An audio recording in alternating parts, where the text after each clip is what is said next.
বসুক না কেন সেটা তো বেআইনি বা বেআইনি পরিস্থিতি অনুযায়ী কিছুটা কনসিডার করা উচিত ছিল ফরেস্ট ডিপার্টমেন্টকে।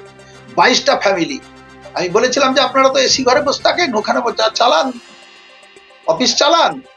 এখানে লোকেরা অসহায়, যারা জীবনপাত করে সমুদ্রে যখন বাঁধ তৈরি হয়নি, যারা জীবনপাত করে ওখানে বসবাস করে, তাদের ব্যাপারটা ভেবে থাকা দরকার। এটা মানবিকতা একটা থাকা দরকার। মুখ্যমন্ত্রী তো মানবিক হতে বলেছেন, বিবেকবান হতে বলেছেন। তিনি তো নিজে বলেছেন যে আপনারা বিত্তবান না, বিবেকবান চাই। তো বিবেক কোথায়? ফরেস্ট ডিপার্টমেন্টের বিবেক কোথায় গেল? ডিএফওর মানবিকতা কোথায় গেল? 22টা দোকান আজকে তারা কাঁদছে, রাত্রিবেলা করাত দিয়ে বাঁশ কেটে দিয়েছে। যে কোনো পরিস্থিতির মোকাবিলা করতে আমি প্রস্তুত। এই করাত কি বনেও চলছে, জঙ্গলেও চলছে? কোথায়? জঙ্গলে কাটার জন্য বন দপ্তর কি এই দুর্নীতিতে শামিল হয়েছে? আপনার কাছে এমন তথ্য রয়েছে? আমাদের দোকান করাত দিয়ে কেটে দিচ্ছে বন দপ্তরের কর্মী। দুর্নীতি আপনি বলছেন, কাঠ কেনাবেচা হচ্ছে, দুর্নীতি হচ্ছে।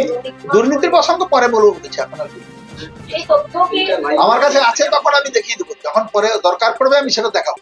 দুর্নীতি তো একটা হয়েছে, অর্থনৈতিক দুর্নীতি তো গ্রামের মানুষরা বলেছে, সেটা আমার মুখ থেকে শোনা কোনো দরকার।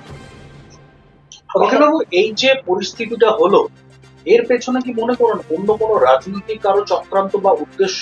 না, আমি তো আমার চক্রান্ত উদ্দেশ্য অন্য কোন রাজনৈতিক উদ্দেশ্যে অন্য কেউ করলে মুখ্যমন্ত্রী তাদের কথা শুনবে, আমি এটা বিশ্বাস করি না। আগে দিয়ে কি মুখ্যমন্ত্রী শিক্ষা দিয়েছেন যে যেসব আরো বিধায়করা রয়েছে বা মন্ত্রী রয়েছে, তারা যদি কাজকর্ম করে থাকে, তারা কি সেটা মুখ্যমন্ত্রী বুঝবে। আমি তাকে শিক্ষা দেবেন, সেটা মুখ্যমন্ত্রী ব্যাপার, সেটা আমি কেন? 21শে জুলাই থেকে মঞ্চে থেকে মুখ্যমন্ত্রী বলেছিলেন যে দলের আরো শৃঙ্খলাবদ্ধ হতে হবে, মহিলাদেরকে সম্মান করতে হবে। যে ক্ষেত্রে এখন দেখা যাচ্ছে গতকালের পরিস্থিতি পরে আপনার এই যে বরখাস্ত হওয়া বা আপনাকে মন্ত্রিসভা থেকে পদত্যাগ করতে পারা, এই বিষয়টাকে নিয়ে মুখ্যমন্ত্রী কি নতুন করে একটা বার্তা দিতে চাইলেন মনে হয়?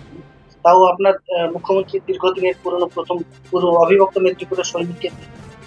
আমি সেটা জানি না, মুখ্যমন্ত্রী হয়তো ব্যথা পেয়েছেন, সরকারি আধিকারিককে আমি কথা বলছি, ব্যথা পেয়েছেন, সেই সিদ্ধান্ত নিয়েছিলেন। আপনি আমাদের মাধ্যম দিয়ে দলের কাছে কোনো আবেদন করবেন বা কাউকে কিছু বার্তা দিতে চান?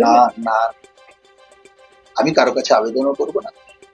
আমাকে যখন নির্দেশ এসেছে, আমি নির্দেশ মতোই কাজ করব। আজকে ইমেলে পাঠাচ্ছি পদত্যাগ, কালকে হাতে কপি। ঠিক আছে।